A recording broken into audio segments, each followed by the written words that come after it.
Good evening, everyone. This is Ron. It is Monday evening, uh, March 6th.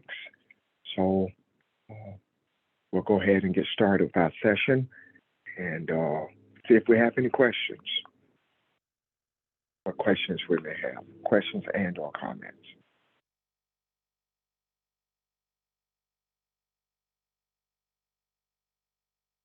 I know on yesterday we pretty much did just Q&A and kind of went from there. So uh, and the discussion had to do mainly with speaking in tongues and what that actually meant. So and we had a good discussion on it. So uh, any other questions on that or anything else that may have grabbed your attention? Okay. All right. A little bit on You know, that. I wasn't on yesterday. Could you touch a little bit on about the tongues? can somebody else summarize? Because I'm usually pretty bad. That pastor just he cleared it up that it doesn't mean what we have always been taught it means. Like we think it means that we took it to mean that someone's speaking like right now, and someone may hear it in their native language, whether or not you're from Germany or England or whatever your language is. You hear it, and that's not what it means at all. He was saying you based on your experiences, you hear it from that point, meaning what we discuss like now, uh, what is being discussed. Kathy hears what the same language, but Kathy hears something different than Ron would hear, or that Barbara would hear, or that Charles would hear. It's all the same, but what you take from it is different, and that doesn't mean that uh, that's where you are permanently, but the word just kind of grows in you as as we move on, or as we grow, as we mature, whatever. So it's just gave it something totally different than what I had always heard it to mean, and I'm probably missing a lot of it. If someone can help me out, uh, kind of give a better explanation of that, I'd appreciate it. Good evening. I got on. Okay. What are you asking, please? If you don't mind repeating. No, someone we were. I just mentioned to him yesterday. We pretty much did Q&A, and it was surrounded by speaking in tongues.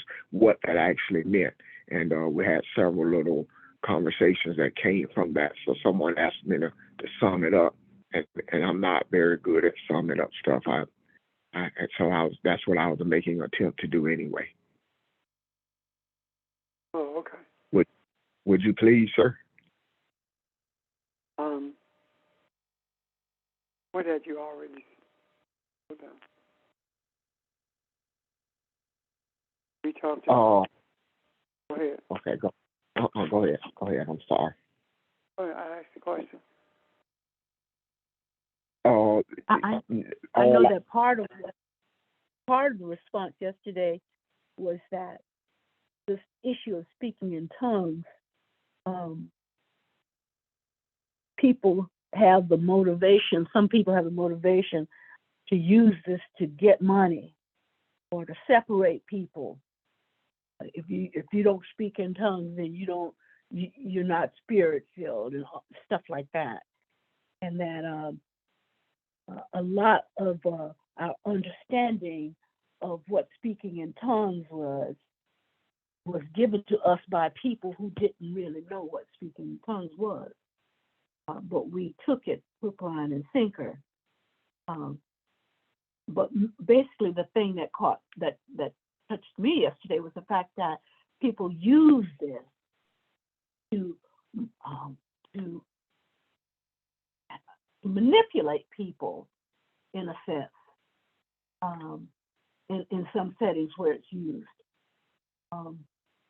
The other thing was that if you speak in tongues, do you have to have an interpreter? And the issue was that part of it is manipulated somewhat too. But the issue is, no, you don't have to have an interpreter, because usually when you're speaking in tongues, if it's true, it's a communication between you and God, and that people don't generally. I know in some settings people speak in tongues and there's no interpreter, but it's not for show. It is not that kind of thing. It is not to show that you are holier than thou. It's not that kind of thing either. But when you open your mouth, it has to be spiritually led. It's my own personal experience with it. Thank you.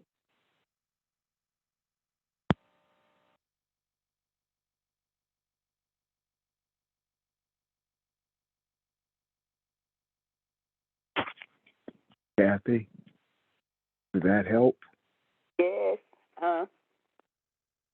Okay. What did you say? What was the question, Ron? What did you ask me? Did that help? Did Barbara's explanation help you? Yeah, and I remember Rem Richards taught on that one time. And like Barbara said, there are people that feel like when they get in a crowd, it boosts them up and make them feel like they got something that nobody else have, and they'll do it in a crowd, and then it causes confusion to some, because some were never taught about it, and they didn't know what they were saying, and they wanted to know, did anybody interpret? And nobody could interpret what they said, but some people just do it in front of a crowd to make themselves look like they got something that nobody else can get.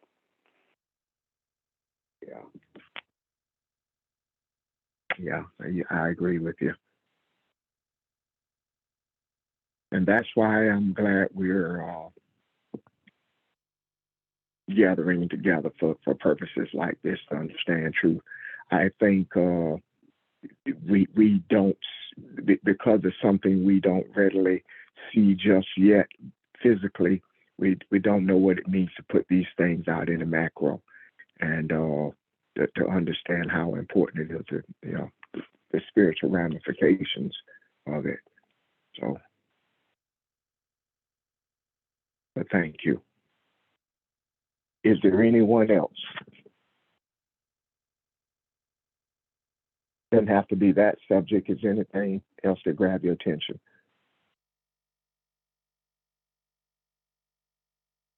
Okay. I think I see something, and I kind of want to explore it, kind of take you down a rabbit hole a little bit if you want to go with me. And George said something Saturday, I think it was, when he talked about the owl, the wisdom of the owl, and that got my attention, and I thought I saw something in that, and I want to talk about that for a minute, just and relate it to Genesis. And if we have time, it doesn't matter if we don't. We can be busy another time. I also wanted to relate it to that a verse in 1 Samuel that really won't leave me alone either. And I think I have a little better understanding of it. But hopefully we can talk these out and make sense of this. I'm going to look at Genesis chapter 2, okay? And I'm going to kind of try to tie this stuff together. Okay, I'm going to start at verse 18. Genesis chapter 2, verse 18 says, Then the Lord God said, It is not good for man to be alone. I will make him a helper suitable for him. Suitable for him. And out of the ground the Lord God formed every beast of the field and every bird of the sky, and brought them to the man to see what he would call them. And whatever the man called a living creature, that was its name.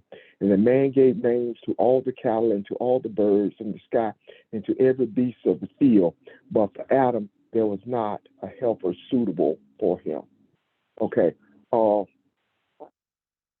I think we sort of missed that, and I want to explore it again. I know we've talked about this a couple of times, and that's okay.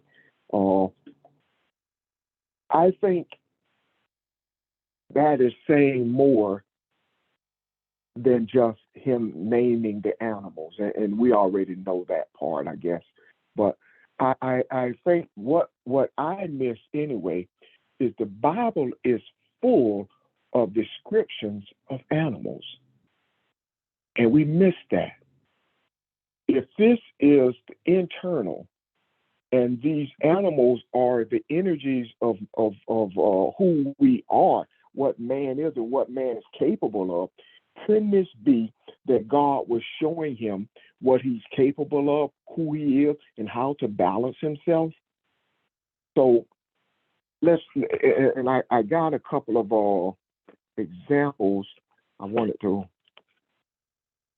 and you guys don't have to turn here with me, but I'm just going to read a couple of pages here. Like, for example, I'm in Proverbs 6, and this is talking about the ant. It said, "Go to the ant, O sluggard, observe her ways, and be wise, which have no chief, having no chief, officer or ruler, prepares her food in the summer, and gathers her provisions in the harvest." It is describing an ant. An ant works just nonstop, and the ant has no personal or selfish type of goals. The ant's goals are for him or herself. What makes it small? It talks about the wisdom of the ant here. The perfect example of an ant to me is a mother. You say, well, she's not small. Here's the small part of it. The small part of it is nobody pays attention to her diligent work. Nobody pays attention to her selflessness. She does everything for her family. She does, especially if she's a single mom. The smallness of it is she seems insignificant. So she works, she uses her wisdom, she saves her money, she does everything she has or has in her possession, she puts to use. And if you give her 2 dimes and tell her, say, this is for you, buy yourself a cup of coffee, she's going to save those 2 dimes and do something for those kids. So we look at these examples, and I was looking at the one I did not mark it in the scriptures where it talked about the eagle and the eagle's nest. I mean, the all the different examples at birds and Jesus says the foxes have holes and the birds have nests. We miss that. What is he saying to us? All the descriptions that we have of animals, and I didn't look those 2 up so much, but what caught my attention on those 2 was, one, if the earth is consciousness, and this is talking about what is indicative of inside of man, it is talking about that part of you that lives above consciousness and that part that lives beneath the consciousness. And it says, but the Son of Man has nowhere to lay his head. So when we look at all of these animals, can this be telling us these are the characteristics that it's talking about in Genesis chapter 2? So the naming for Adam is not necessarily, I want you to call this an ant, I want you to call this a bird or whatever. The naming of it is to study and look at the characteristics that are inside of you. Look at you. It is the best example I could think of is when you think about indigenous people, and you think about a child being born on the beach or at sunset or by a running water at the dawn of a day. Somewhere along the line, that experience is going to be captured in that child's name. That experience is going to always be with those parents and with that child. So that's the kind of thing I think that's internally that he brought to Adam. He showed him, made him aware of who he is and what's inside of him. And as we didn't, as we look at the characteristics of the animals, as we read scriptures, we haven't really paid attention to those as to what they really meant and how they relate to us. Does this make sense? Any questions so far? It makes. Hey, Rhonda. Go ahead. I'm glad you brought this up, because I've been wondering why God used to use animals to talk to us about our nature. I used to wonder that. So you bringing this up. So this like nothing, a coincidence that you're doing this. Yeah, this hit me today, Charles, and I didn't have time to look up all the scripture and give the examples I wanted to. Like, for example, when Jesus said, "Go ye as sheep," but be, and I forget the quote. The scripture talks about sheep, how innocent they are, how naive they are, how much they follow behind blindly. Does that not describe us? So we look at these things, and all it was saying is, and y'all help me out this, because that's where I'm kind of grasping here. This thing within Genesis, out of the ground. So he's saying the same consciousness, you are familiar with this because this is you. This is not separate from you. These animals are not separate from you. The lion only becomes a lion when it needs to be a lion, when it is hungry. But the ferociousness of man is what's out of balance, not the animal. We look at the animal as though the animal is just raving mad and always salivating and wanting to taste blood. But it is the man that is turned to be more animalistic than the animals. But as we talked about in the past, and Pastor gave an example, and he and I were talking about this, so I mentioned to him earlier, animals hunt when they're hungry. They don't kill just for sport. So, but anyway, what are your thoughts? Anybody, what do you see here? I have a question. Okay. I'm questioning now whether the right term to describe man when man has been vicious. Is it the animalistic attitude, or is it the attitude of a barbarian, a non-human? Because being the animal does not kill for sport, but man does. So if the animal kills when it's hungry and man kills simply because he can, then who has the barbaric attitude? You get what I'm saying? Sure, I do. So I think maybe we need to rethink that, because we're giving a disservice, excuse me, to the animals, because the animal does what the animal is supposed to do. And the viciousness of an animal comes from us. And Yes. the way that our attitudes are in the earth, if that makes any sense to you, sir. So that saying, the beast come out, you've heard that saying before, saying the beast come out of us. So is that what happened with the man? Because you hear now more violence with the man shooting and killing? Well, and I'm saying that I think we're wrong. Yeah, okay. Let me give you an example of what I'm trying to say. When you said the sheep follow blindly, right? And that's how we are. Well,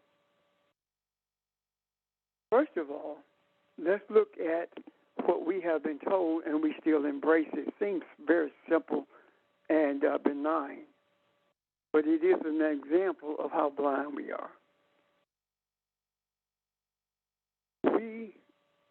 When we name continents, a continent is a large body of water. I'm sorry, a large landmass that's surrounded by water. Am I right? Somebody, am I right? Yes. Huh? Yes. Yes. Then why is it that we say that Europe is a continent? Because it is not surrounded by water. It is not a large mass of land surrounded by water. So it cannot be a continent. However, if someone asked us to name continents, we would include in the name of continents Europe, because that's what we've been taught. That's how blind we have been led, while all the time the definition of a continent that we have been given does not fit what the landmass of Europe. Yet we've been so blind until we follow that. And there are several other examples that I can give. So I'm saying that the animalistic attitude is more of a barbaric attitude than it is an attitude of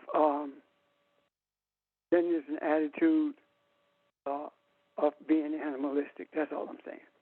Now, if it's a ravaged animal, or animal who has rabies, or something is happening in the brain of that animal and it becomes vicious,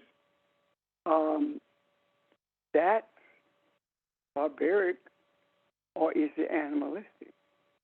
And if that is animalistic, then what do we call the animal who is not ravaging, who is not vicious, who is not murderous? What do we call that animal? If he only hunts to live. I'm done. Yeah.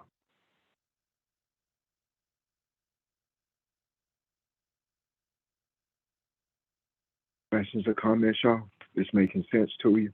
So you're saying, Pastor, that the man who hunts for sport, or who goes around killing other people, is barbaric, and that behavior is worse than animals?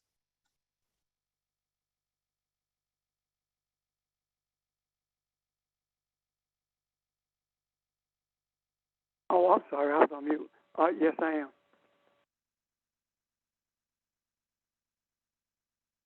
So are you saying an animal does what an animal was named and created to do? And so to be compared to an animal is not a fair comparison, because we don't do what we were created to do, but an animal does. Is that another way of saying that?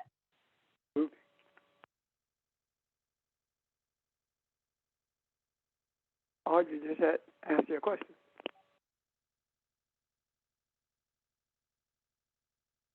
I thought you were saying that barbaric behavior can be sometimes worse than an animal, because an animal does what they instinctually know to do, whereas barbaric behavior, people make a choice to do really horrible things, that has no real rhyme or reason. That's exactly what I'm saying. Even, and some of it does have rhyme or reason, greed. Animals don't kill for greed. Animals don't store up food so that it can sell it to other animals. Animals don't hoard food. Animals are do what they are, as Barbara stated, created to do. So, yes, I am saying that that's the truth about man being barbaric. Why? Because we were brought into this earth for the express purpose of nurturing it, not destroying it, especially not destroying the inhabitants of this earth for our own greed or pleasure. That answers the question, Audrey. Yeah, I got you. Okay, thanks. Thank you. Anyone else? Any questions or comments?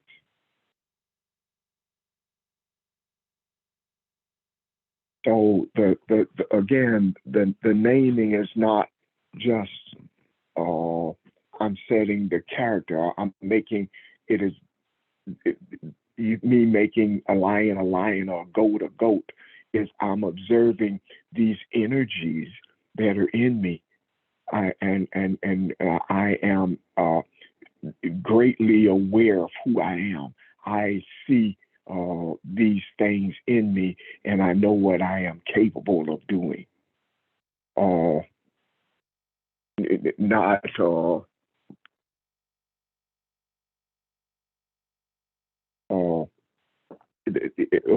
I'm getting ahead of myself. The other thing is that really catches us here. He says here, but there was not after he does all this, there was still not a helper, or not found a helper that was suitable for him. So what this shows to me is, and we know this is all spiritual, but it shows us how spiritual we are. We are spiritual. We're just energy. We're energy. We're looking at this, and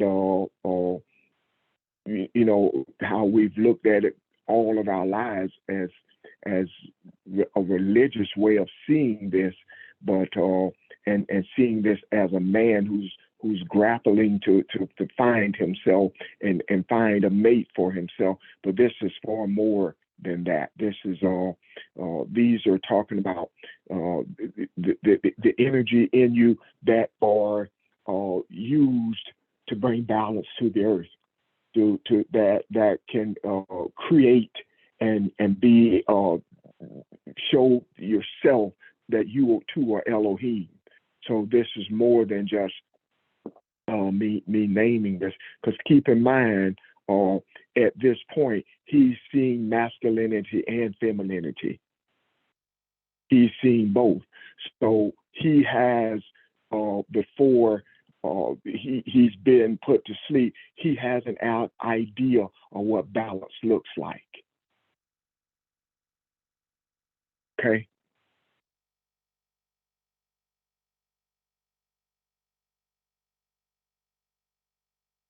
Anyone else? Any questions or comments? Ron, now, Yes, sir. the God, the one told, had said to Adam, he's alone, he need a helper.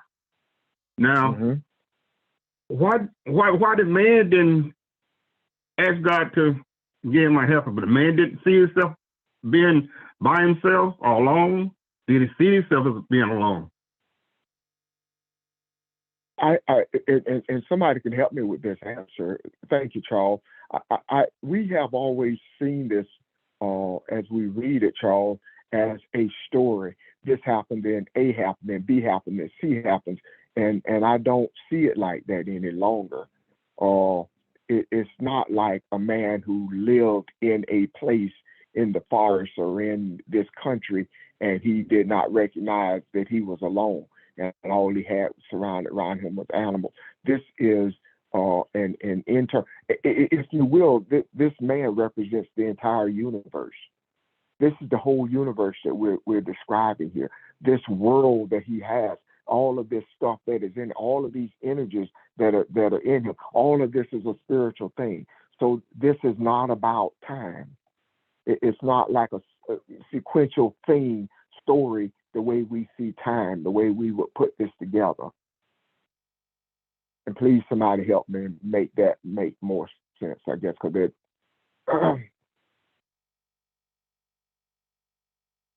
I also think it's like having, I'm sorry. No, go ahead. Sometimes we don't understand something fully. You know, that's part of the dualistic kind of issue. We don't understand something fully unless we understand the other side of it. And Adam, or the Adam, the energy, did not understand fully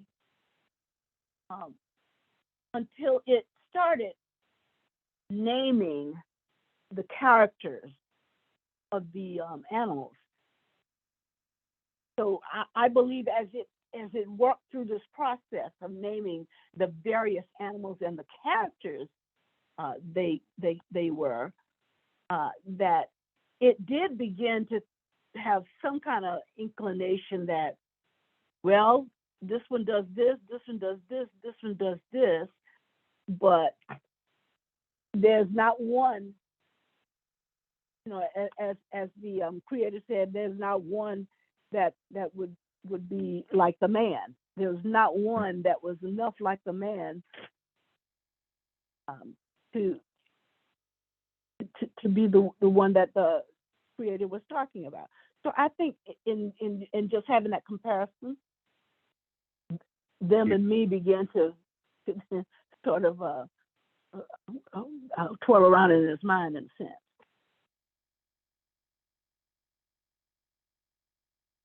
And to kind of further on that, you reminded me something. I see this more as a meditation. Remember, too, as we look at this, Charles, God is not external here. All of this is taking place inside of the man. So I see this as a meditation, and as Barbara said, he's becoming clear, seeing himself and seeing who he is.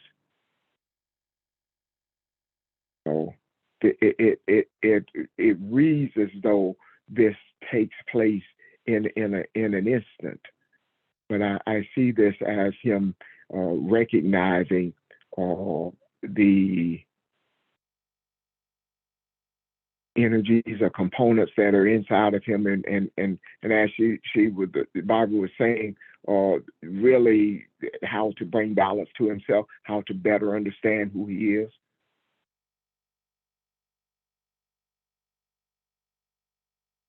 Anyone else?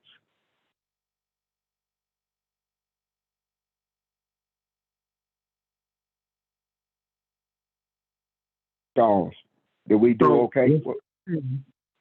What you're saying, it was off in him that he was reasoning with himself that he wasn't balanced at the way that he saw creation,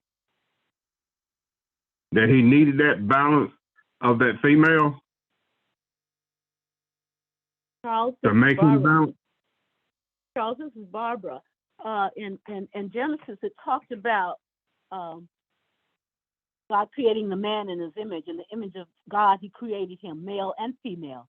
So I think it was balanced. The Adam was balanced at that time. I do, because it had the characteristics of masculine and feminine at the same time. However, as it began to ponder things about what is this? What is this called? What is this called? What is this called? What is this called? I think it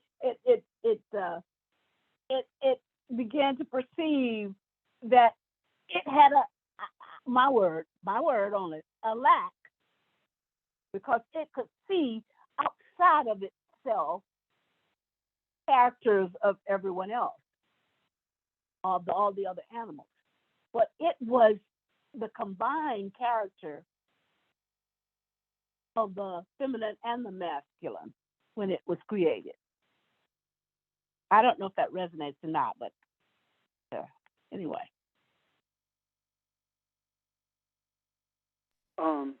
Can I ask a question here? I'm looking at.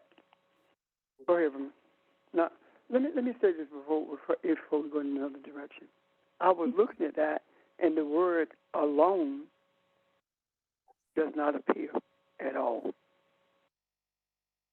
And the actual word man is literally Adam, and Adam is a spiritual entity through which the essence of Elohim, or his creator, flows continuously. And then it says make. It's the next word. I'm sorry, be. It's the next word that's there, and be speaks to becoming something, or being. So, if we're looking at this, then it is talking about the spiritual entity Adam becoming something. And when it says to make him help me, him is not there at all. Neither is help. And it says the word meet speaks to help itself. So help meet. The word meet should not be there. It's just simply help. So Adam was becoming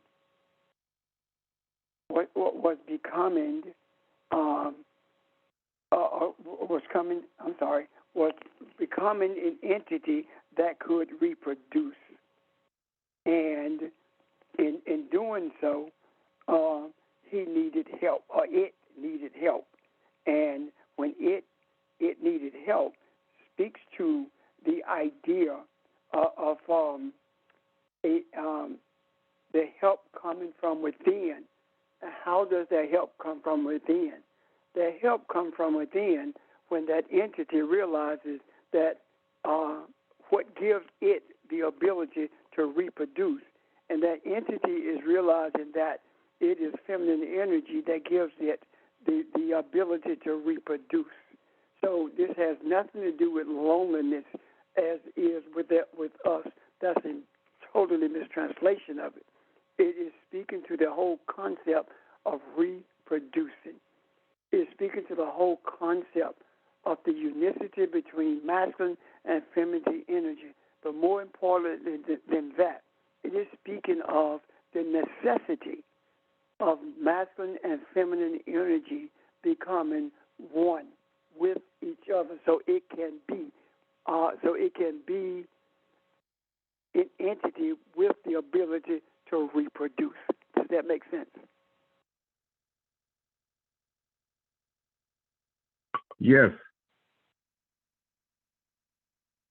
Any questions or comments about that? I wanted to be clear. I can see it clearer than I can explain it.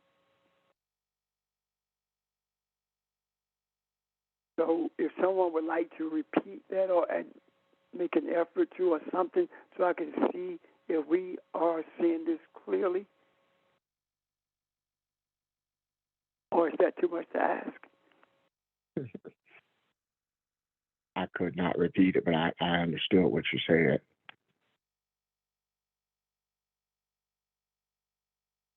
Did anyone else understand what I said?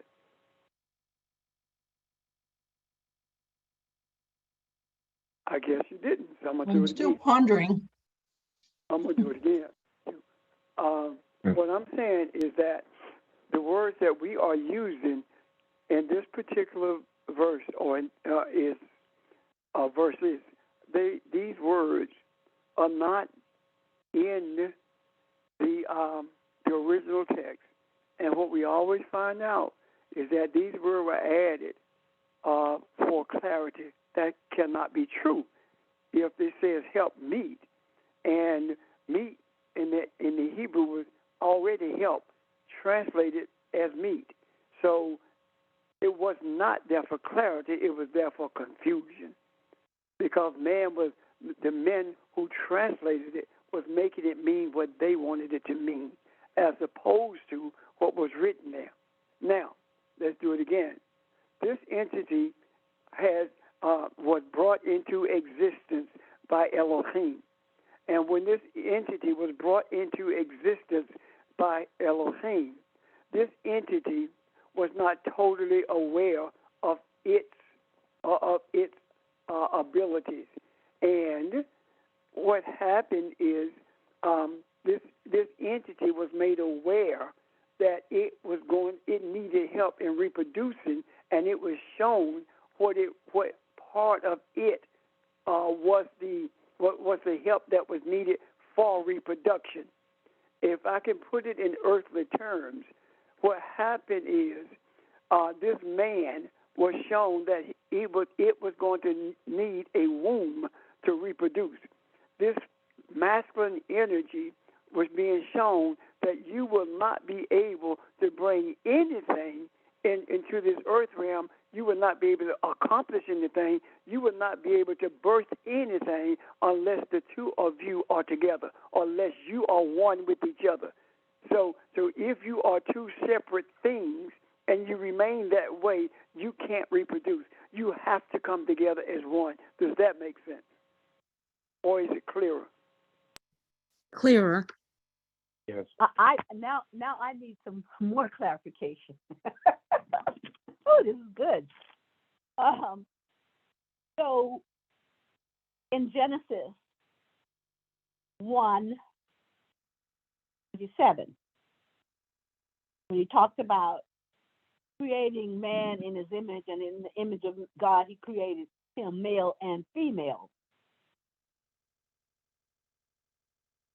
I thought that Adam was a hermaphrodite already. In the first chapter, It may not have had the ability to reproduce, but it had both energies, as we do. It was never that it did not have the energy to reproduce. It was not aware of the totality of what it was to do. And when the words were uttered, for this cause shall Esau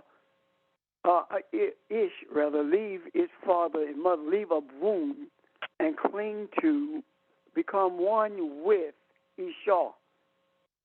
What it was recognizing is that it was no different than the entity that created it.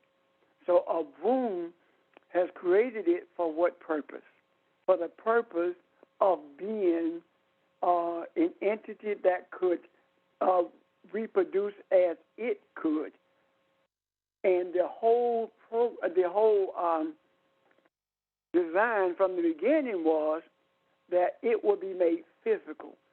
Why was that necessary? So in order for it to be like its creator, it was going to have to create itself. And this entity was being shown that in order for it to create, it had to recognize that it could not create without the help from the feminine energy. Now, in Genesis, I think it's 20:27, which one is it? Where it talks about creating the man. It's in the second chapter. The second chapter. It's 1:27. 1 You know Yeah. what I'm seeing in here? 1:27. In here? In the Okay. first chapter, it talks about heaven and earth. In the second chapter, it talks about earth and heaven. And so it looks like it's talking about the spiritual, in a sense, that aspect. And then the second part, it's talking about what you're talking about, Pastor, how after it becomes aware, then it begins to do those things. God began to do those things, which ultimately resulted in the man and the Adam. I'm sorry, and the Adam becoming more physical. Okay. Because in 127 it says God created man in His image, in the image of God created him. But then when you go to 2, and it talks about 2, the heaven and the earth were finished. That's so it's almost like it's, some people say it's 2 creations, but to me it's more like the material beginning to mirror what happened in the spiritual when that first creation occurred. And I know that sounds, I don't know if that, No, I don't know if you get that straight or not, but that word means also to shape or to fashion. See, we thinking about create means that is bringing something into existence that in a physical way. If it's shaping something or fashioning it, would it not be like you shape your children or bring them up to be productive, shaping them in the image?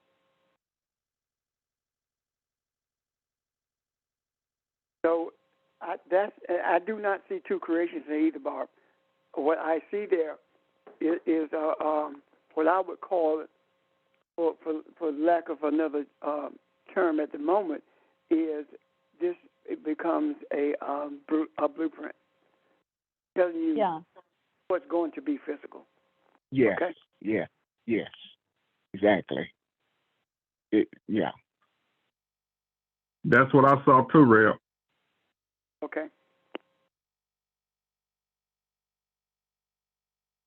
Now, are we clearer with the second chapter?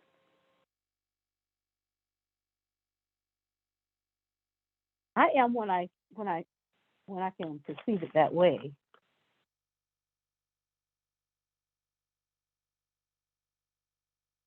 So I'm not necessarily. Okay, go ahead, Pastor. I'm sorry. I'm not necessarily asking anyone to regurgitate or repeat it, right? But the question is, does it resonate? That's the biggest question. Does it resonate? You don't have to be able to repeat it if it resonates with you. But somebody asked me 20 minutes from now, after we hang up, what y'all talk about? I don't know. But if you ask me questions about it, then I can tell you. So, does it resonate? It does for me. Yeah. Does for me. Yeah.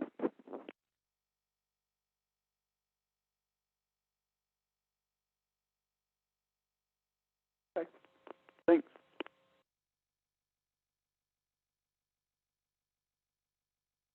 We have spent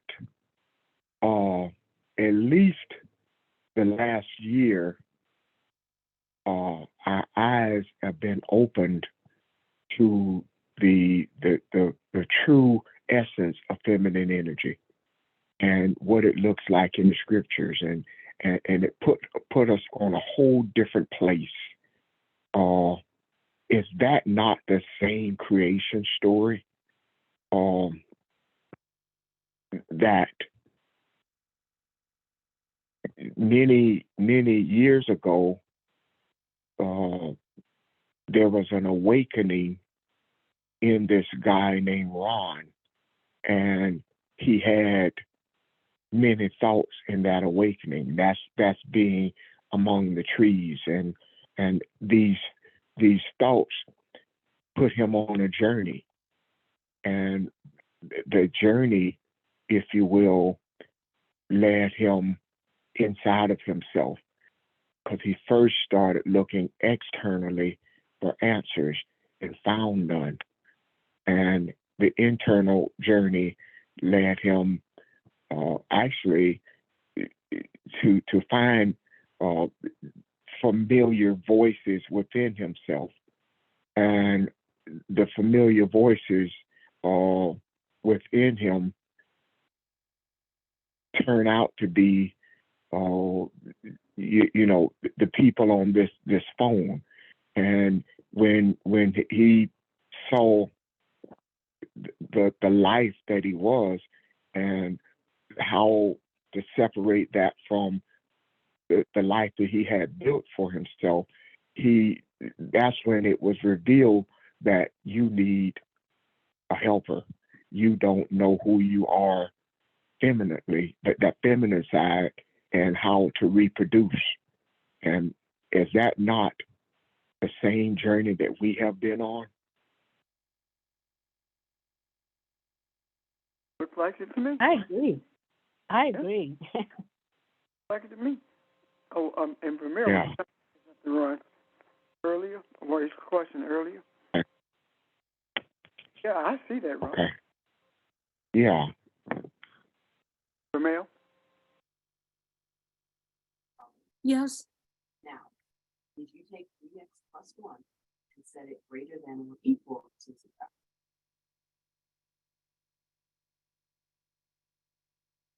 Okay, this is called the radicand because it's the piece that's under the radicand.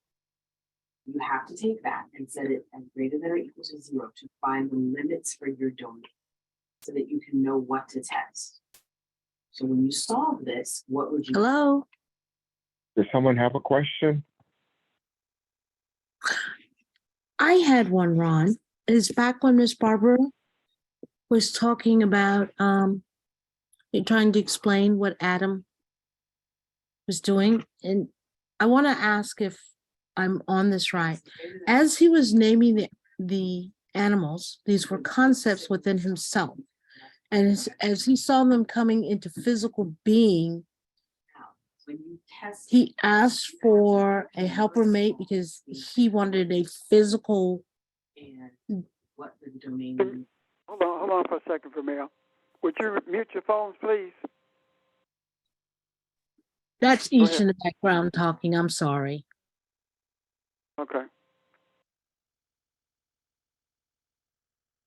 Then go ahead. We just cannot hear you clearly. Oh, okay. Can you hear me better now? Yeah. Okay. So as he was naming the animals, he was really naming concepts that were within him. Do I have this kind of right? Am I going the right way with understanding this? I would say characteristics.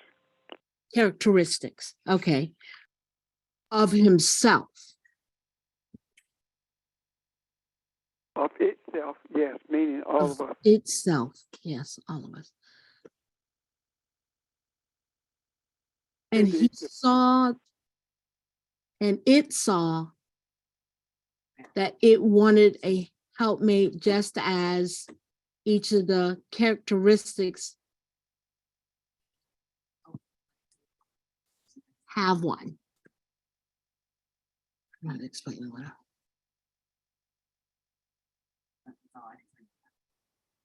But because it's true, then you have to include your domain. Ask you to help her out, please.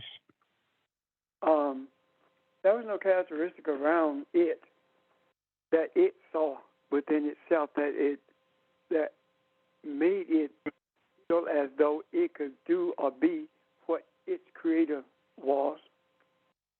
And it had to be made aware of the methodology that was within it for the purpose of reproducing after its own kind. Now, this idea of reproducing after its own kind, I don't want you to take it from what you've been taught, because this is a racist concept that really should have been a deeper spiritual understanding of everything that is. It did not, it had to be made aware of that.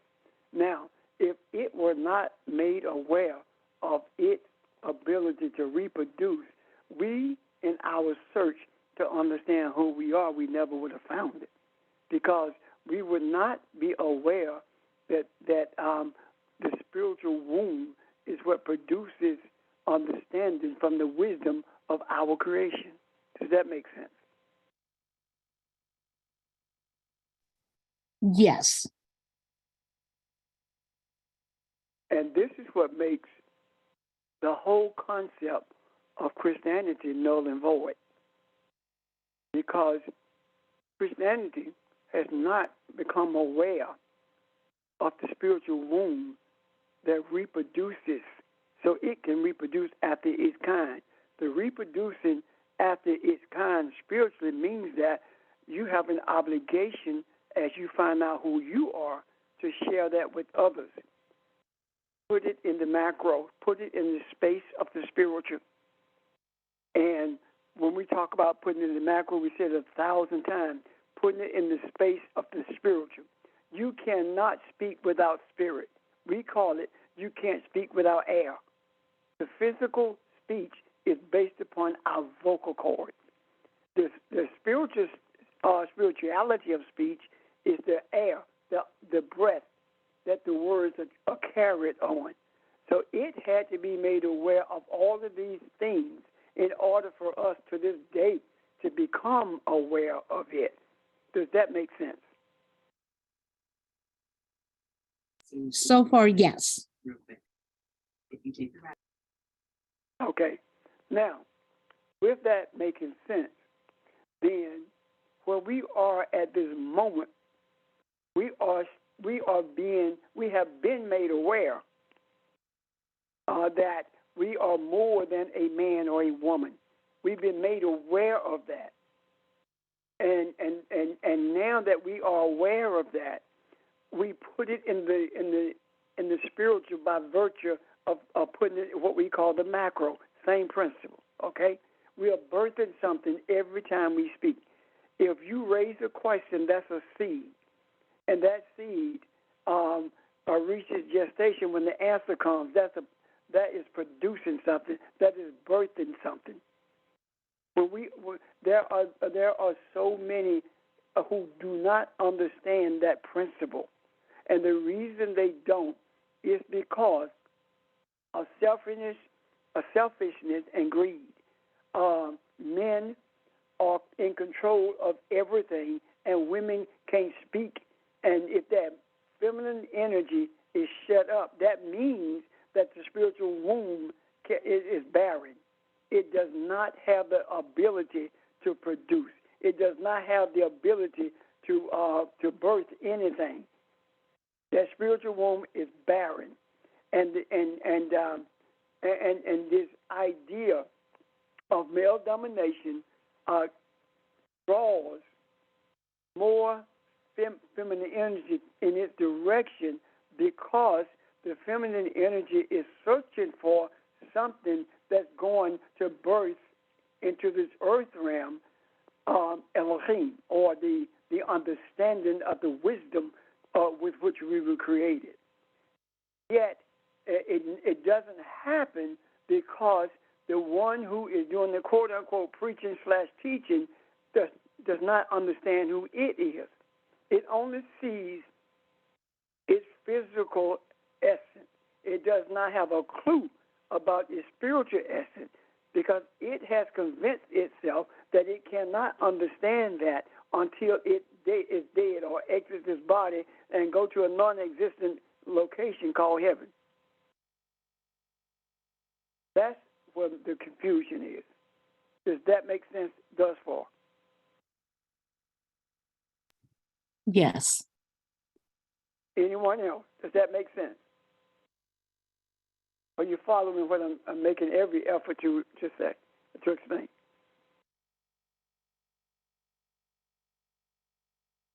Do I have to go over it again?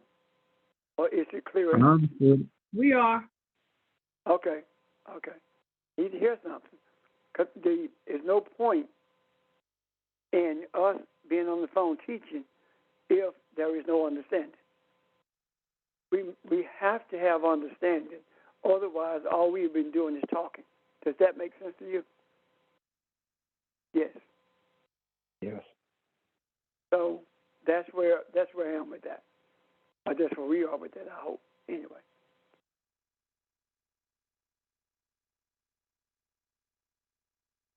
Ron?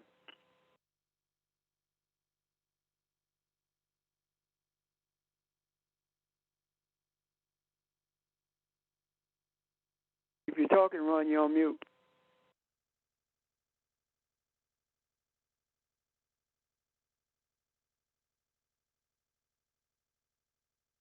I think Ron may have dropped. He did. Are there any questions about this or comments? Hello. Okay, you're back. Wow. You know what? The last 3 sessions, I dropped. It may probably my phone, but anyway.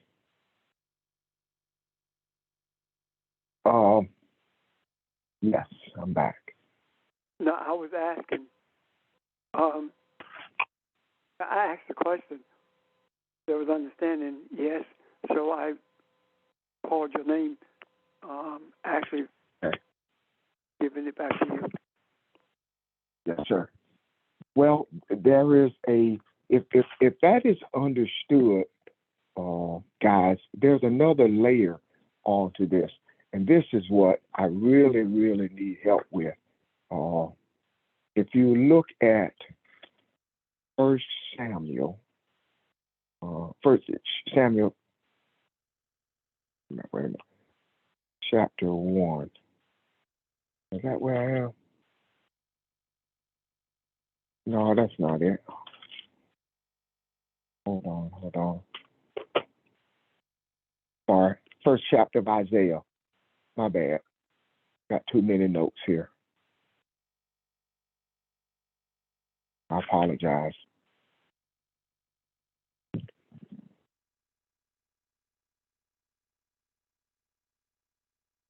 Here's the part that really kind of jumps out at me. Verse 3, and we've talked about this chapter, at least the first 10 verses of it, and I would hope to revisit it at some time, because there's so much more in here that I didn't see, that I think at least I see a little clearer now. But this part of it, to me, kind of ties into what we were talking about, but it goes further than that. Another layer. Look at verse 3. It says, the ox knows its owner, and the donkey its master's manger. But Israel does not know. No, my people do not understand. That verse jumped out at me just because it is talking about the animals to know its owner and its master's manger. It's talking about experiencing. So there has been a relationship, a level of intimacy, if you will, that you move to this place. Again, based on what we just finished talking about with naming the animal, the ox talks about that strong part of you, that part that travels in a journey, that carries the load. It speaks to your journey, your life's journey. The donkey was the one that I thought was interesting. I remember we talked about this. The donkey is actually talking about a male donkey. And this is what made me think this whole passage is talking about he who is seeking feminine energy. You are ineffective. You have no idea who you are because you are doing nothing but being churchy. And you need direction. You need balance. So when you look up this donkey, it's talking about a male ass. And I looked that up even a little more, and the understanding is horses back in those days were primarily used for war or by soldiers, for chariots or for soldiers. But the main mode of transportation was a donkey. Female donkeys were known to be a little less, a little gentler, if that's a word, or not as stubborn as the male. But the male donkey was known to be a little, out there, a little wild, as you can expect a donkey to be, a little stubborn. But once that donkey became one with its owner, it was very loyal. So when I looked at this, this kind of made sense where it says it knows its master's manger. So in other words, it recognizes where it belongs. It recognizes its place of comfort. It recognizes that it has a relationship with this master, that this master takes care of me. This belongs to me. This manger is mine. And this is my place of comfort. The part of this that really kind of threw me, though, is when you follow the donkey out, the word charmer, Chamor, takes its root from Adam, Adom, Adam. So dom, meaning red or meaning blood, is talking about blood or to be flush, and it also goes on to talk about being ruddy. That's where it got me when it started looking at that part of it. So if I'm seeing this right and saying that these animals are characteristic of man, what does it mean to include Adam, blood, and ruddy with this donkey? So I tried to follow it out and look at Esau and David, who were called ruddy, and see what characteristics they had in common, and what does that have to do with us? What part of us that is as stubborn as a donkey, but grow into a place that you become dependable, grow into a place where you recognize your master? What does that have to do with being ruddy? So that's where I am with that. Any help? This idea of being ready, right? Yes. I'm not even certain that should have been an understanding of the translation. But I am that it should have the translation when he speaks to blood flowing through the head, because that's speaking of the natural entity. And when it talks about we raised a question about David and Jacob and Esau, or whoever you raised the question about. And when we look at that in reference to what you were saying, it speaks to my people, right? Mm-hmm. Who are Yahweh's people? Who are they? A landmass is not a nation at all. The people are a nation. If they are being called my people, then that means at some point the people had to have committed to worshiping, being submissive to, or embracing who they are spiritually. And they got entangled in other things. And because of all the trials that they had, the tribulations, the pain, the sorrow that they had gone through, you would have thought that they would have come back to me. If you read through that the next few verses, right, it's talking about coming back to the one who's speaking. You would think that they would have thrown off their evil doing, their unright ways. The only way you could throw off those unright ways, the only way that you can recognize that you are going through hell is that you have experienced heaven. Does that make sense? Yeah. So Yeah. when it speaks to the ox and the donkey is talking about the spiritual nature of the people who have committed at some point to the Creator. Does that make sense? Yeah. I'm sorry, Ron. Go ahead. I'm thinking as you said that, and I was I think the donkey too, though, speaks to that journey. What do I mean by that? I'm trying to pull this together. If you think about Esau and David, they originally weren't spiritual. They had very shallow breathing, meaning they only saw what was physical. How do I know that? Esau says, give me this bread, I'm going to die. He wasn't going to die. But that's where his heart was. That's where his mind was. He could not see deeper things. David says, I see a woman and I want her.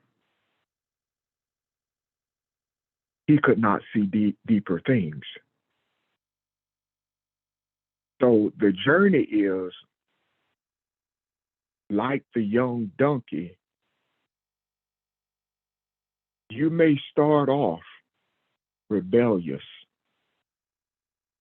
You may start off not knowing who you are.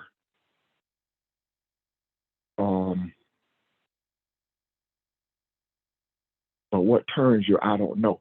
But at some point, once you see that, everything fills in like what you just finished describing, Pastor. But I'm trying to pull. I'm trying to see because the red and the ruddy also talks about the earth, and from what I gathered was when it talked about that, even in the flesh, it wasn't talking about these people are Caucasians, or it's talking about the blood. It's talking about the blood continuously moving. So it's a cycle. We are refreshed daily. The earth is refreshed daily because the earth is called red too, from Adam. It's the same. It's called Adama is the root for that, but it's the same root word. So it's talking about we have opportunities to be refreshed, to be renewed. That's all and again I'm just kind of talking, trying to see this. But I think that ties into what you're saying. At least I hope it does. It does.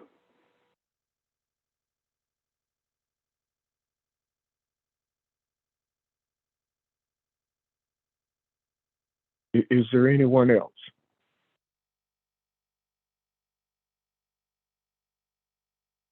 Again, I see these animals as being the characteristics of who we are, and you can use them to find balance. You can use this to find greed. You can use this to be as we've already discussed, just about anything you want to be, but the harmonious part of the other example that I had that I thought was very, very important when we look at the animals that were used by Israel as sacrifices. All of them were domestic. None of them were wild. None of them were crazy. In other words, the altar is the better part of you. You're bringing in that part of you that is docile, that is willing to be an offering. and I don't mean physically. I mean, the people on this phone are willing to be an offering. You have offered yourself up week in and week out to learn what is truth. You'll open yourself up for that. And for that, you have already seen what we have gained, and some of the things that you sacrifice to do this week in and week out. So I thought that was an excellent example too, looking at offerings. But I feel like I'm all over the place. The word blood in the Aramaic, the dominant understandings of Adam from the Aramaic or the Hebrew, yes, it is blood, but that is the natural, the physical, material meaning of it. It gives examples of what it means: juice, wine, sap, or essence. Essence is the key word there. Yeah. Why would the entity that we are speaking of be juice or wine? It is the essence. When it talks about Adam, we're talking about the essence of Elohim. Does that make sense? Yeah, it does. So this whole thing about ruddy is an attempt to say that Adam was red. And I'm sure that some of you, not most of you, through your research, you have come across that it meant that Esau in particular, red-headed, Edomites. That's impossible, because the Edomites came from Esau. This is not talking about a physical person. It's talking about essences, the essence rather, of Elohim, or the essence of the natural mind that is embedded in the body system of that physical man. So our obligation, before we can ever talk about harmony and bringing people to an awareness of who they are, our minds have to come under submission to our soul, and both of those are spiritual. As long as our mind is guided by this material earth, the material things and thoughts and philosophies in this earth, then that means that our brain is taking precedence over the mind, or it means that the mind is blinding us to the pathway that would guide us so that we can see our true essence. Our true essence. So all of these pictures and paintings and photographs of Moses and Abraham, all of that is BS.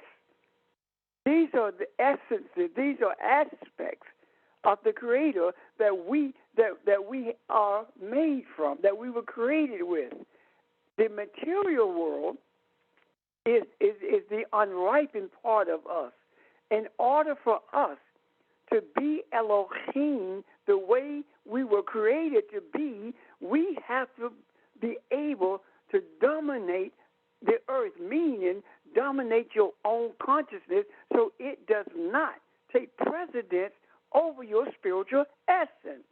Does that make sense? Yes, it does. Yes. So when we talk, go ahead. I just said it does. It makes sense. Okay, thank you. So when we talk about dominating the earth, we are talking about dominating our earthly consciousness. If you cannot dominate your earthly consciousness, meaning that if you cannot control it, if you are not the nurturer of it from the spiritual aspect, then you can't nurture anyone spiritually. We are at a junction that I did not realize. What I'm realizing is that the reason we had to go back to this, at least one of them anyway, is to see the necessity in understanding that the mind itself is a spiritual entity that is guided by the soul, unless it is dominated by us thinking that we are processing in our brains, the physical house of the energy for thought. The brain is not thought, the center of thought itself. The brain is the physical entity for the energy of thoughts. And in the midst of that, there is the pineal gland. In the midst of that, physicality for the express purpose of bringing light to the thoughts that flow through that energy that's in that brain. And when we allow our thoughts to be enlightened by that light that's in the midst of darkness, and no one knows how that light gets there or stays there, but it's there. So when we see this and understand that all of this is spiritual, and the light that's in the pineal gland is enlightenment itself, and the physical part of that, the reason we're able to see the light is because that light that we see reminds us of the enlightenment that we are. And when we embrace that, then we see that Adam is not a man. Adam is essence. Adam is essence. And the essence of Adam, it prevails in both male and female in these physical bodies, but it only is able to function as it was created to function if we are soul dominated, for lack of a better term. If we are hungry to understand who we are, if we are truly on this journey for the express purpose of changing the hearts and minds of humanity by first changing us. The journey does not begin with reaching out to other people. The journey begins in you. And that journey that you are traveling within you, that journey leads you to a place where you begin to embrace the necessity of you being one with humanity, with the universe itself. And when you see that necessity, it is then that you begin to make every effort to understand what that means. Even to this day, we know that we're the essence of Elohim. We know that we are Elohim, but we can't define it. Why? Because the only definitions that are given are boxes to keep something pinned in so it cannot flow or expand. Definitions are not what you find in the East. You don't find Eastern dictionaries. You find copies of Webster written in Eastern languages. Eastern is not about defining something. It's about experiencing everything. So when we talk about understanding who we are talking about a continuous flow of energy in the direction of enlightenment for the express purpose of experiencing everything that we are to be. Everything that we are to be is everything that we already is. We are just not aware of it. So this is not defining anything. It's experiencing everything. Even when we have these thoughts or these epiphanies about the spiritual messages that's in the scriptures. This is not defining anything. This is experiencing everything.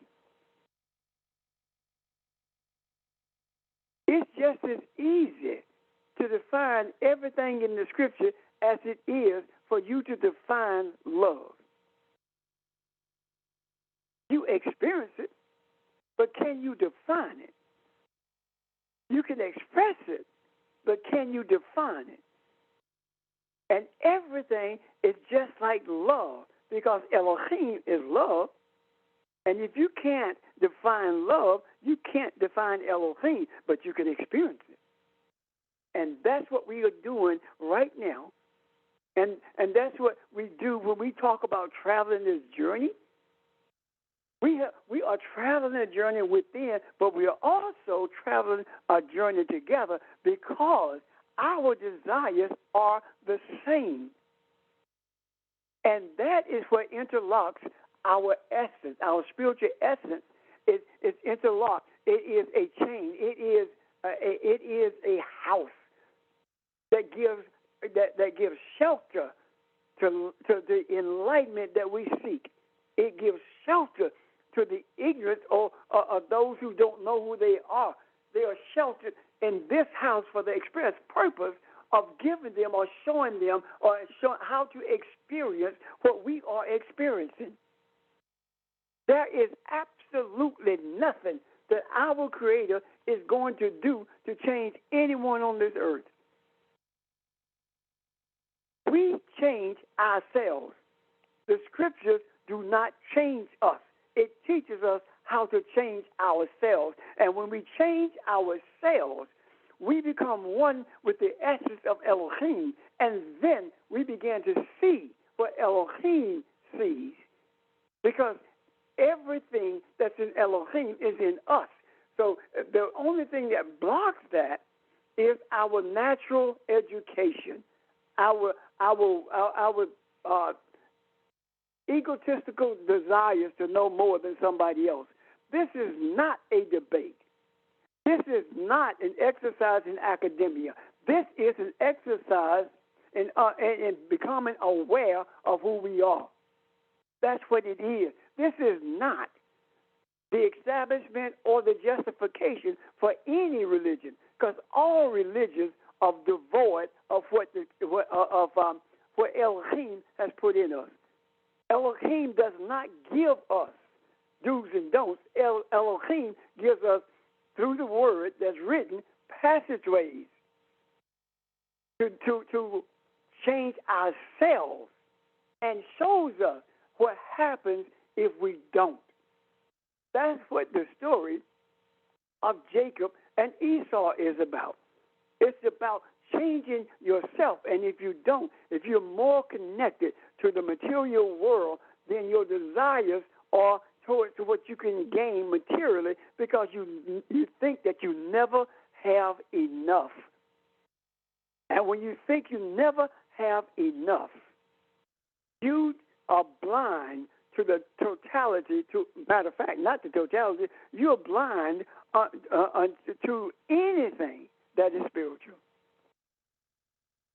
Because you cannot see spirituality with your eyes, and you cannot experience it with your words. You experience it with your spirit, the energy that's in you. When we talk about resonating, we are not talking about what you're saying. We're talking about what you are experiencing at that moment. Are there any questions about this before I continue? Comments? So, all of this about the donkey and the oxen, all of this about Israel, all of this is telling us, you are my people. Why? Because you made a decision to search for me, and when you found me, you saw yourself. You looked in a spiritual mirror. When you found me, you found you, because we are the same. And now you have fallen away, or you have taken what you saw or what you thought you saw and made a religion out of it. These are the ways that are unripened. And out of all the hell you've been through in your life, at some point, I thought that you would realize that you cannot make it in this material world without being greedy or selfish. You have to recognize the spiritual essence of your being. And when you do that, greed has no place in you. When you do that, selfishness has no place in you. When you do that, you will come back to me, meaning that you will come back to your senses. Because right now, you're crazy. You Nebuchadnezzar in the wilderness. You're crazy. Does that make sense? Is there anything I said that doesn't make sense? Or you have a question about? That's not rhetorical. I have a question, Ralph. When Esau came to his senses about his brother, when Jacob became to his senses about Esau, he wrestled with himself and he hurt his hip. He was sending everybody else out in front of him, but Esau had already forgave him, but he still thought he was going to be killed by him. He didn't understand until he met his brother, and that's when it changed. And that is a multifaceted story, because not only does it speak to forgiveness, it also speaks to the reality that anyone can change, and that you should not be afraid of anything or anyone. That is no different than the story that talks about handling serpents. There is nothing that you face that you cannot have victory over. Nothing. That is nothing that you face that sends you into a state of turmoil that is designed to destroy you. It strengthens you. And because of your fear, what happened? You thought that Esau, you thought that the one that you did wrong was going to do wrong to you. Vengeance is mine, says Yahweh. You've been delivered and you don't even know it. And now you come face to face with what you did wrong, and you find out that you are forgiven. Why were you afraid? You were afraid because you thought that you were going to reap the repercussions, and your fear pushed you to a place of realizing you needed to be forgiven, and that Esau represents that forgiveness, being restored to a place where he was in your heart from the beginning. Does that make sense? Yes, sir. You have no questions or comments, Ron? Yes, sir. I think that was an awesome summation. A good place for us to pause. Questions or comments, y'all? This is Valerie. I got a question. Pastor, would that be the same as the story of the prodigal son? Absolutely. Okay. See, the scriptures are repetitious. And it tells us the ways to change ourselves. It shows us what needs to be altered. All of these things are in the scriptures. And they are telling us what to do, how to do it, those kinds of things. And it appears over and over again. Why? Because people learn differently, but not only that. The allegories, the stories that were passed on from generation to generation, they were added to as necessary to explain or to show people the spiritual essence, not only of who they are, but how they get to the place where they experience it. That is the reason the 12 disciples of Jesus, you can go back to Kemet and find the 12 disciples of Ra.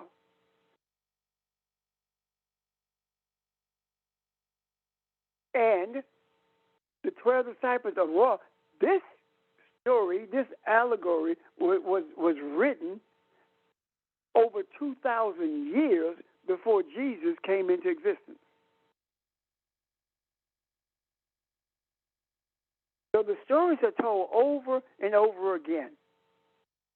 And the reason I use the word Kemet is because Egypt is a Greek definite, a Greek labeling of Egypt, of Kemet rather. And that labeling of Egypt carries deep connotations. And everyone who studies ought to know that the cradle, where the essence of spiritual development, spiritual education, spiritual understanding, the place where it is centered is in Kemet.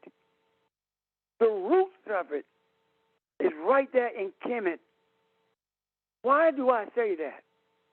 Because if you think about the word Egyptology, where did it come from? What does it mean? Egyptology is a word that was developed by the Catholic Church. There is no such thing as Africanology. There's no such thing as Europeanology. Only Egyptology. Why did they make it a science?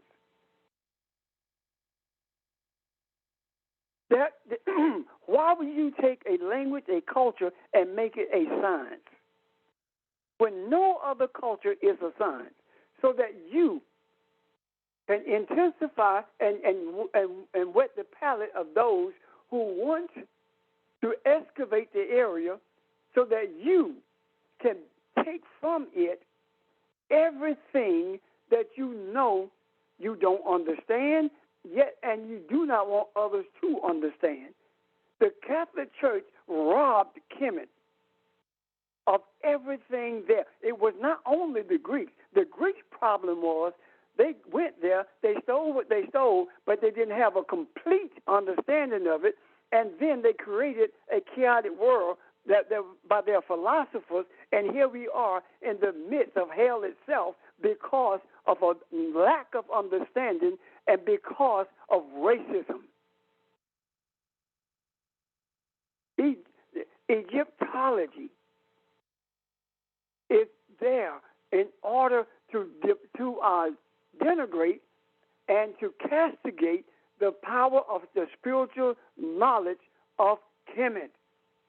That they know.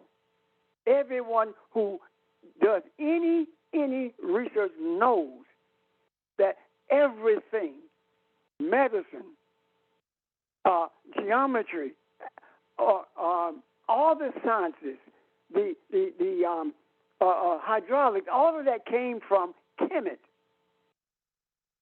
So all of that was sucked out of Kemet.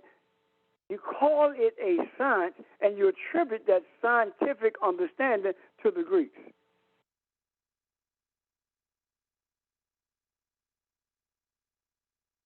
We must understand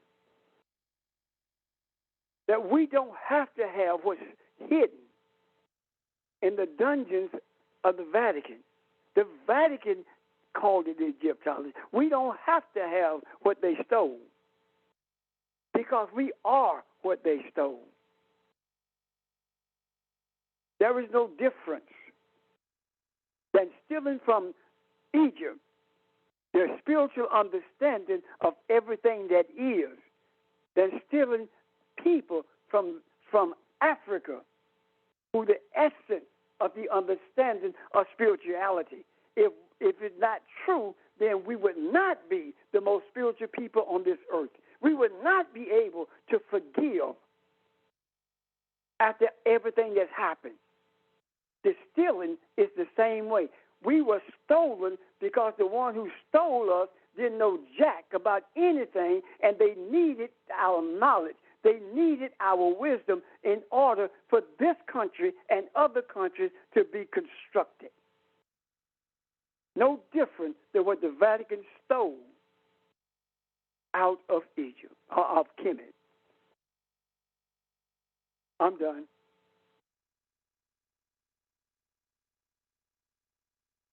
Okay. Thank you, Pastor. Questions or comments, guys? I apologize. I was interrupted while you guys were discussing the issue of ruddiness and things like that. But I wanted to make a comment, just hopefully very briefly. This first chapter looks like it's talking about Isaiah's vision that he's seen for these people that have gone totally astray. And I'm talking about Israel and quote unquote God's people, as the word might label it. And when you started and it talked about, listen, O heavens and O earth, and it's like calling witnesses. Like, wherever you are in the heavens and the earth, it's witnesses. This is what's happened. It talks about the Lord raising the children up, meaning God put them in the Creator gave them a special place and a special calling. He brought them up. He gave them the utterances, but still they rebelled. They turned against it. They gave their thoughts over to non-godlike beings. So then it talks about the ox recognizes owner. You talked about that. After all of that, again, you're comparative with what animals are. Animals recognize where they eat from. They recognize who feeds them, who nourishes them, who gives them what they need. But Israel are those who are refuse to follow the Creator's ways. Don't, and so they just totally become estranged. In other words, they estrange themselves. Yeah. The Creator's still there, but they chose to estrange themselves. But the part that I was going to get to is number 5, that talks about why do you insist on being battered. This is a rendition of why do you insist on being battered? Why do you continue to rebel? In other words, he was likening it to the people being struck or hit and their body being weak. And what this speaks of, in a sense, is that it talks about their head, from your soles to your feet, there's no spot that is unharmed. There are only bruises and cuts, et cetera, et cetera. Well, if that's the case, what you got is a battered people. And in a physical sense, if you were thinking about a battered person, nothing but bruises, nothing but, the blood really shows up, the redness really shows up, because you've been beaten over and over. You revolted and you've been beaten each time. So that's part of what I saw in terms of the ruddiness. It was an allegory of what happens as a result of their not following through. So anyway, that's how I define the ruddiness in a sense. Okay. Beautiful, absolutely beautiful, and I agree, and I can tell by your voice, your enthusiasm. I'm excited because I see this as us, Barbara. I see this as us, and I see this as the lostness of the African church, and that's why when I saw this, I'm like, okay, this is where we are. So this is got my attention, and so I can't wait to at some point unfold this. You know how we do it. When it presents itself, that's when we'll talk about it. But yeah, I think this is. Thank you. I did not see the ruddiness in what you just said, but I do now. Thank you. And I can't wait to get to that chapter I mentioned to you, chapter 6, because I think as we walk up to that, we'll all see who we are. We'll see this clearer.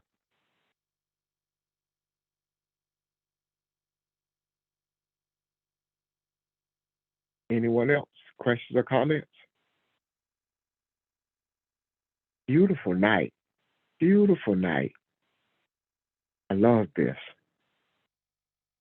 And thank you for everybody's energy, whether you spoke or not. Your desire contributes to this verbiage that you hear. Thank you. And I hope you all have a beautiful week and look forward to Saturday. Thanks again. Thank you all. Thank you. Thank you. Thank you, everybody.